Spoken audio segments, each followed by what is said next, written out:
उज्ज्वल coaching online study में आप सभी विद्यार्थियों का स्वागत है। आज हम रीट भर्ती 2020 और पटवार भर्ती के संबंध में जो महत्वपूर्ण टॉपिक है हमारा हिंदी सामान्य का संधि विषय पर हम चर्चा करेंगे।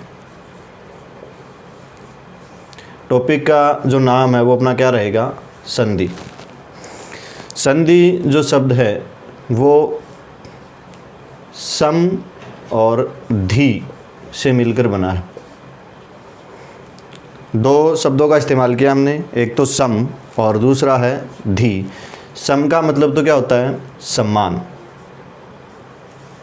और धी का मतलब क्या होता है? धारण करना। सुपरवाइजर की परीक्षा में समास का शाब्दिक अर्थ पूछा गया था, तो यदि हमें संधि का शाब्दिक अर्थ पूछा जाता है तो संधि का शाब्दिक अर्थ क्या होता है? मेल या जोड़। यदि संधि का शाब्दिक अर्थ पूछता है तो क्या करना हमें? मेल या जोड़। संधि में हम वर्ण या हम क्या कह सकते हैं इसे? ध्वनि, इन विषय वस्तुओं को काम में लिया जाता है।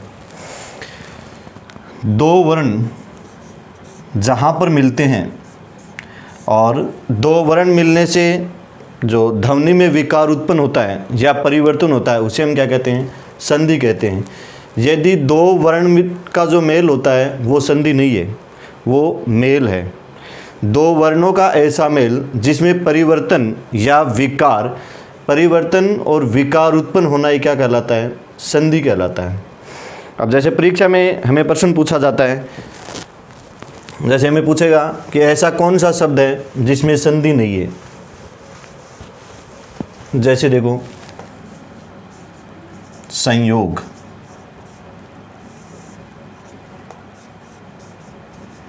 सम्मान,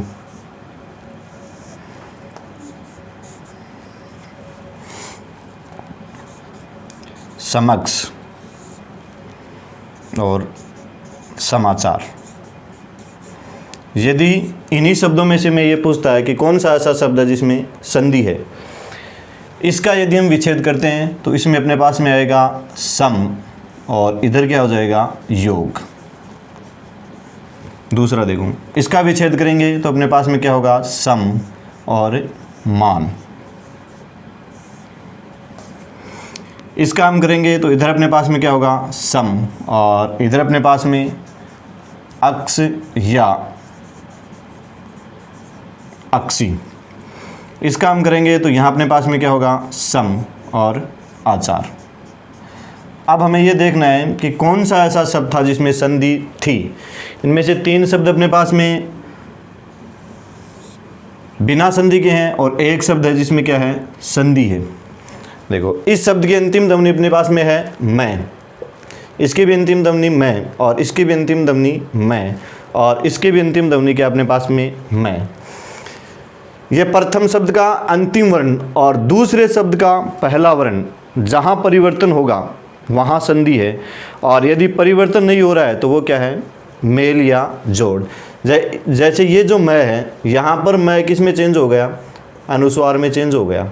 ये मैं का अनुस्वार में चेंज होना ही क्या कहलाता है? विकार कहलाता है। बाकी सब में मैं में ही रहता है। इसलिए संयोग एक ऐसा शब्द था जिसमें संधि थी। बाकी तीन जो शब्द थे उसमें क्या था? मेल था। इसलिए यदि हमें इस प्रकार का परीक्षा में कोई प्रश्न पूछा जाता है कि निम्न में से कौन सा शब्द संधि युक्त है और निम्न में से कौन सा शब्द संधि रहित है, तो हमें संधि विच्छेद करना है। प्रथम शब्द की अंतिम ध्वनि और दूसरे शब्द की पहली ध्वनि, इन दोनों को मिलाएंगे और मिलाने पर जो परिवर्तन होता है वो परिवर्तन ही क्या कहलाता है? संधि कहलाता है।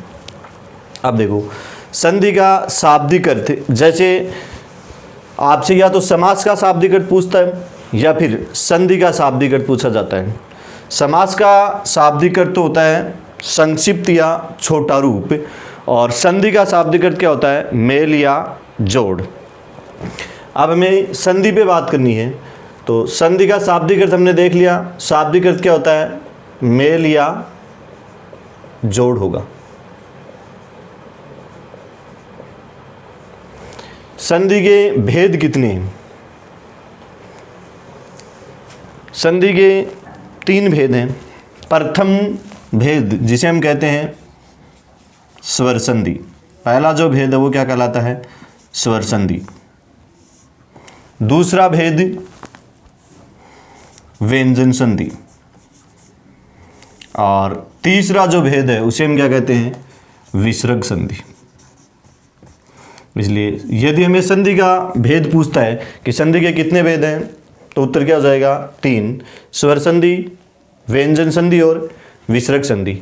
स्वर संधि का मतलब है कि स्वर, प्रथम शब्द की अंतिम ध्वनि भी स्वर और दूसरे शब्द की पहली ध्वनि भी क्या है? स्वर, वो क्या कहलाती है? स्वर संधि। व्यंजन संधि जहाँ पर एक तरफ तो अपने पास में स्वर हो सकता है और दूसरी तरफ क्या हो सकता है? व्यंजन। या प्रथम शब्द की अंतिम ध्वनि अपने पास में क्या होगी? पहली ध्वनि व्यंजन और दूसरी ध्वनि स्वर, या दोनों तरफ ही क्या होंगे? व्यंजन होंगे। प्रथम शब्द की अंतिम ध्वनि भी व्यंजन और दूसरे शब्द की पहली ध्वनि भी क्या होगी? व्यंजन। स्वर संधि की शर्त तो अपने पास में प्रथम शब्द की अंतिम ध्वनि स्वर और दूसरे शब्द की पहली ध्वनि भी क्या है? स्वर होगी।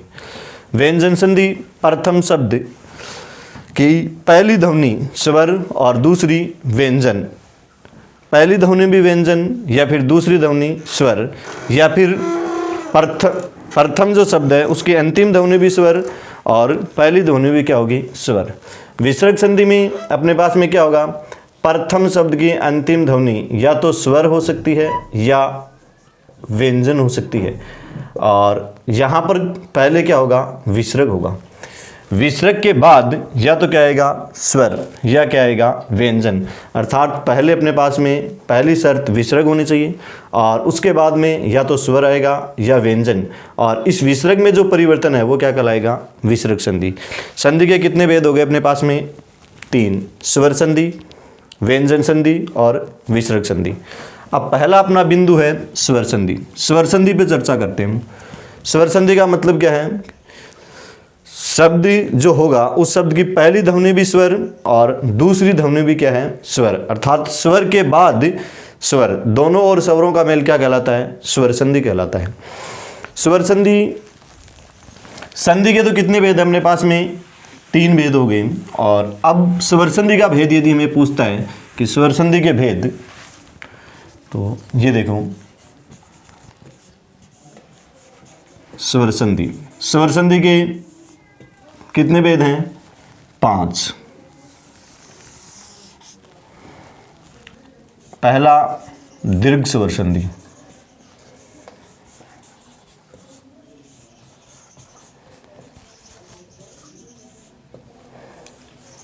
दूसरा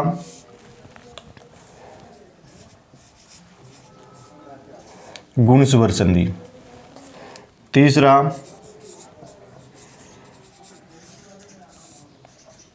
वर्धी स्वर संधि, चौथा यण संधि, और 5वां अपना कौन सा हो गया? अयादि संधि।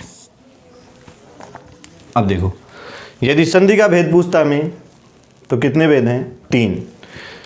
3 कौन कौन से? स्वर, व्यंजन और विसर्ग। उसके बाद में स्वर संधि, स्वर संधि की शर्त क्या ली थी हमने? दोनों तरफ स्वर, प्रथम शब्द की अंतिम ध्वनि भी स्वर और दूसरे शब्द की पहली ध्वनि भी क्या होगी? स्वर। अर्थात दोनों और स्वर, वो कौन सी संधि कहलाएगी? स्वर संधि। स्वर संधि के कितने भेद हैं? 5। दीर्घ स्वर संधि, गुण स्वर संधि, वर्धी स्वर संधि, यण संधि और अयादि संधि। स्वर संधि का भेद यदि आपसे पूछता है तो उत्तर कितना करना है हमें? 5। और संधि का भेद यदि पूछता है तो उत्तर कितने करने हैं? 3। अब स्वर संधि का पहला भेद लेंगे हम, दीर्घ स्वर संधि। स्वर संधि की शर्त है अपने पास में दोनों तरफ स्वर। दीर्घ स्वर संधि की शर्त क्या हो जाएगी? दोनों तरफ समान स्वर। जहां दोनों ओर समान ध्वनियां होंगी वहां तो कौन सी संधि होगी? दीर्घ स्वर संधि। और जहां दोनों तरफ स्वर, वो कौन सी है? स्वर संधि। अब देखो दीर्घ संधि को समझते हैं।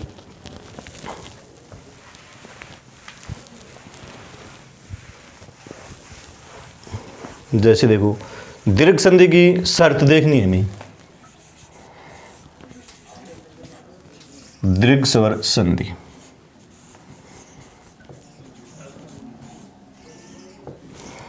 दीर्घ स्वर संधि की शर्त देखो, प्रथम जो शब्द है उसकी अंतिम ध्वनि ए या आ, और दूसरा जो शब्द है उसकी पहली ध्वनि ए या आ, और बन क्या जाएगा, आ बन जाएगा। इधर अपने पास में ई या बड़ी ई, और यहाँ अपने पास में ई या बड़ी ई, और आदेश क्या हो जाएगा, बड़ी ई। यहाँ अपने पास में ऊ या ऊ, और इधर अपने पास में क्या होगा, ऊ या ऊ, और आदेश ऊ। ये देखो, ये शर्त संधि की दृष्टि से महत्वपूर्ण है। अपने पास में प्रथम जो शब्द है उसकी अंतिम ध्वनि भी ए है, और दूसरा जो शब्द है उसकी पहली ध्वनि भी ए, तो आदेश क्या होगा, आ। दूसरा जो शब्द है उसकी पहली ध्वनि ई, और दूसरा जो शब्द है उसकी अंतिम ध्वनि ई और पहली ध्वनि भी ई, आदेश क्या होगी, बड़ी ई। प्रथम शब्द की अंतिम ध्वनि ऊ और प्रथम ध्वनि ऊ, तो आदेश क्या हो जाएगा, बड़ा ऊ। जैसे देखो अपने पास में ये शब्द है छात्र धन आवास,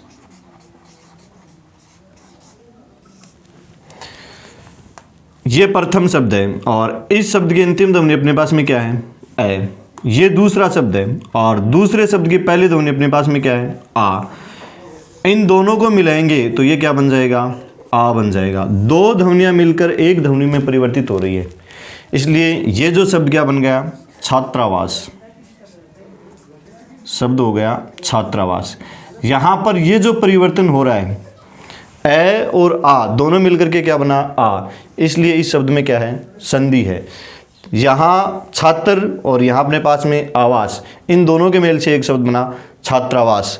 और शर्त में किस में आ रहा है, ए आ के बाद ए आ का मेल होने से आ बन गया। इस शब्द में कौन सी संधि होगी, दीर्घ संधि होगी। जैसे देखो इधर अपने पास में एक शब्द है कवि, और इधर अपने पास में क्या है, ईश।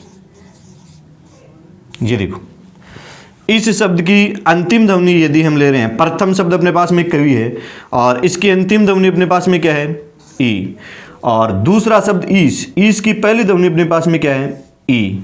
इन दोनों को मिलाएंगे तो अपने पास में क्या बनेगी, एक बड़ी ई बनेगी, और ये शब्द क्या हो जाएगा, कवीश। कवीश जो शब्द है उसमें यहाँ पर ध्वनि परिवर्तन हो रहा है, इसलिए इस शब्द में कौन सी संधि हो जाएगी, दीर्घ संधि हो जाएगी। दूसरा देखो, ये उदाहरण बहुत बार पूछा जाता है परीक्षा में, जैसे अनु धन उदित। ये देखो प्रथम शब्द अंतिम ध्वनि उ और दूसरा शब्द पहली ध्वनि उ, ये उ और उ मिलके बड़े उ में परिवर्तित हो जाएगा, और बड़ा उ बनने पे ये शब्द क्या हो जाएगा, अनुदित। और संधि कौन सी हो जाएगी, दीर्घ संधि। यहाँ पर मात्रा में परिवर्तन हो गया, परिवर्तन होने के कारण कौन सी संधि हो गई, दीर्घ संधि हो गई। ये शब्द शब्दशुद्धिकरण में बहुत बार पूछा जाता है। शब्द में हम गलती क्या करते हैं, या तो आपको लिख करके क्या देगा, अनुवादित, अनुवादित कोई शब्द नहीं होगा, या फिर हमें लिख के क्या देता है, अनुदित लिख के देगा। अनुदित भी में मात्रा क्या आती है, बड़ी, इसलिए शब्दशुद्धिकरण में बहुत बार पूछा जाता है किस तरह से लिखा जाएगा, अनुदित, बड़े ऊ की मात्रा आएगी, और संधि कौन सी होगी, दीर्घ संधि। ये देखो दीर्घ संधि में कुछ परीक्षाओं में आए गए उदाहरणों पर चर्चा करते हैं हम। जैसे पहला अपना शब्द है विद्यार्थी। विद्यार्थी शब्द का ये संधि युक्त शब्द है और इसका हमें संधि विच्छेद करना है, तो शब्द को यहाँ से तोड़ेंगे हम, पहले यहाँ से तोड़ेंगे, अंतिम शब्द पहले बनाएंगे। अंतिम शब्द अपने पास में क्या बनेगा, अर्थी, और पहला शब्द अपने पास में क्या हो गया, ये देखो विद्या। अब देखो इस शब्द की अंतिम ध्वनि अपने पास में क्या थी, आ, और इस शब्द की पहली ध्वनि अपने पास में क्या है, ए। प्रथम शब्द की अंतिम ध्वनि आ और दूसरे शब्द की पहली ध्वनि ए। आ और ए ये दोनों मिलकर के क्या बन गया अपने पास में, आ बन गया, और ये आ ध्वनि परिवर्तन, और ध्वनि परिवर्तन होने पे शब्द क्या हो गया, विद्यार्थी, और संधि कौन सी हो गई, दीर्घ स्वर संधि। अर्थी का अर्थ होता है इच्छा या प्राप्त करने वाला। दूसरा शब्द देखो, यहाँ से तोड़ेंगे हम, अंतिम शब्द पहले बनाना हमें। इस शब्द में यहाँ से हम आ की मात्रा निकालेंगे तो इधर तो क्या हो जाएगा, आत्मा, और पहला शब्द अपने पास में क्या बनेगा, धर्म। ये देखो, इस शब्द की, ये प्रथम शब्द है, और प्रथम शब्द की अंतिम ध्वनि अपने पास में क्या है, ए। और ये दूसरा शब्द है, दूसरे शब्द की पहली ध्वनि अपने पास में क्या है, आ। ए और आ, ये दोनों मिलकर के क्या बनेगा, आ बन जाएगा, और आ बनने पे शब्द क्या हो जाएगा, धर्मात्मा, और संधि कौन सी हो जाएगी, दीर्घ स्वर संधि। शब्द को यहाँ से तोड़ेंगे हम, अंतिम शब्द पहले बनाएंगे। अंतिम शब्द का अर्थ क्या होता है, आले। अंतिम शब्द है अपना आले, और प्रथम शब्द अपने पास में क्या हो जाएगा, विद्या। इस शब्द की, ये प्रथम शब्द है, और इसकी अंतिम ध्वनि अपने पास में क्या है, आ। और ये दूसरा शब्द है, दूसरे शब्द की पहली ध्वनि अपने पास में क्या है, आ। ये देखो, आ और आ समान स्वर है, समान स्वर जहाँ पर है वहाँ कौन सी संधि होती है, दीर्घ संधि। इन दोनों के मेल से क्या बनेगा अपने पास में, आ बनेगा, और शब्द क्या हो जाएगा, विद्यालय, और संधि कौन सी होगी, दीर्घ स्वर संधि। विद्यालय शब्द में एक ध्यान में रखना आप सभी को, जैसे यदि विद्यालय में ये पूछा जाता है कि कौन सा शब्द शुद्ध है, एक तो ये लिख करके देता है विद्यालय, और एक अपने पास में ये लिख करके देता है, ये देखो विद्यालय। इन दोनों शब्दों में यदि हमें पूछा जाए कि कौन सा शब्द शुद्ध शब्द है, तो जहाँ पर शुद्ध की बात आती है तो ये देखो, ये द और य, इन दोनों के मेल से क्या बनता है, धे बनता है। ये संयुक्त व्यंजन है, इसलिए मानक जो रूप होगा न शब्द शुद्ध में ये माना जाएगा। इसलिए विद्यालय शब्द कौन सा होगा, शुद्ध शब्द ये, और ये यदि विकल्प में नहीं देता है तो हमें इसको मान लेना है। उसके बाद देखो रविंद्र, इस शब्द को यहाँ से तोड़ेंगे, अंतिम शब्द क्या बनेगा अपने पास में, इंद्र बनेगा। इंद्र में ई की मात्रा छोटी और ईश्वर में ई की मात्रा बड़ी। इधर अपने पास में क्या आएगा, रवि आएगा। ये देखो, इस शब्द की अंतिम ध्वनि ई, छोटी ई की मात्रा है, और इस शब्द की पहली ध्वनि छोटी ई की मात्रा है। दोनों तरफ समान स्वर है, समान स्वर जहाँ भी होगा वहाँ कौन सी संधि होती है, दीर्घ संधि होती है। इन दोनों को मिलाएंगे तो क्या बनेगी, बड़ी की मात्रा, और शब्द क्या हो जाएगा, रविंद्र, और संधि कौन सी होगी, दीर्घ स्वर संधि। ये सब भी शब्द शुद्धिकरण में बहुत बार पूछा जाता है। ये देखो, ये ऐसे लिख करके देगा आपको, रविंद्र, छोटी की मात्रा, रविंद्र में बड़ी की मात्रा आती है। रवि किसका पर्यायवाची होता है, सूर्य का पर्यायवाची होता है। रवि में मात्रा छोटी करनी है, इंद्र में मात्रा छोटी, और दोनों को जोड़ेंगे तो रविंद्र में मात्रा बड़ी हो जाएगी, और संधि कौन सी होगी, दीर्घ स्वर संधि। ये देखो, इस शब्द को तोड़ना हमें, रजनीश। अंतिम शब्द पहले बनाएंगे, अंतिम शब्द क्या बनेगा अपना, अंतिम शब्द इधर बनाएंगे हम, क्या होगा, ईश, और इधर देखूं, इधर क्या हो जाएगा, रजनी। रजनी में मात्रा बड़ी। इस शब्द की अंतिम ध्वनि बड़ी की मात्रा, और इस शब्द की पहली जो ध्वनि होगी वो भी क्या होगी, बड़ी की मात्रा। ई और ई समान ध्वनियाँ हैं, समान ध्वनियाँ जहाँ भी मिलेंगी वहाँ कौन सी संधि करनी है हमें। यदि संधि का नाम पूछता है तो कौन सी संधि हो जाएगी, दीर्घ स्वर संधि, और शब्द क्या बनेगा, रजनीश। रजनी चांदनी रात को कहते हैं, और ईश तो रजनीश से वो किसका पर्यायवाची हो गया, चंद्रमा का पर्यायवाची हो गया, और रजनीश में कौन सी संधि हो गई, दीर्घ स्वर संधि। ये देखो, सरयुर्मी, ये दोनों ही उदाहरण बहुत बार आते हैं परीक्षा में। सरयुर्मी जो शब्द को तोड़ेंगे तो अंतिम शब्द क्या बनेगा हमें, उर्मी। उर्मी में ऊ की मात्रा बड़ी। उर्मी किसका पर्यायवाची होता है, लहर का पर्यायवाची होता है। और इधर अपने पास में क्या होगा, सरयू। सरयू में भी मात्रा बड़ी। इस शब्द की अंतिम ध्वनि उ और इस शब्द की पहली ध्वनि उ, दोनों को जोड़ेंगे तो बड़े उ की मात्रा बनेगी और शब्द क्या हो जाएगा, सरयूर्मी। सरयू तो किसका पर्यायवाची है, नदी का, और उर्मी किसका पर्यायवाची है, लहर का। इसलिए सरयूर्मी जो शब्द है, इन दोनों को जोड़ने पे एक शब्द बनेगा सरयूर्मी, और संधि कौन सी होगी, दीर्घ स्वर संधि। भानुदय, यहाँ से तोड़ेंगे शब्द को, अंतिम शब्द क्या होगा, उदय। अंतिम शब्द है अपना उदय। उदय में उ की मात्रा छोटी, और पहला शब्द अपना क्या आएगा, भानु। भानु में उ की मात्रा छोटी। ये देखो, इस शब्द की अंतिम ध्वनि छोटी उ की मात्रा और इस शब्द की पहली ध्वनि बड़े उ की मात्रा। दोनों को जोड़ने पे अपने पास में मात्रा किसकी बन जाएगी, बड़े उ की मात्रा, और शब्द क्या हो जाएगा, भानुदय, और संधि कौन सी हो जाएगी, दीर्घ स्वर संधि। ये जो शब्द है भानु किसका पर्यायवाची होता है, सूर्य का, इसलिए भानुदय में कौन सी संधि हो जाएगी, दीर्घ स्वर संधि। आज हमने जो दीर्घ संधि पे चर्चा की, जिसमें परीक्षा से आने वाले महत्वपूर्ण जो उदाहरण थे, विभिन्न परीक्षाओं में पूछे गए उदाहरणों पे हमने चर्चा की। आगे अपना जो आने वाला वीडियो होगा, जो गुण संधि है, उस पर चर्चा करेंगे, और इससे विभिन्न परीक्षाओं में पूछे गए जो उदाहरण हैं उन्हीं पे चर्चा करेंगे, और दीर्घ संधि के जो अपवाद है, आने वाला जो हमारा वीडियो होगा उसमें चर्चा की जाएगी।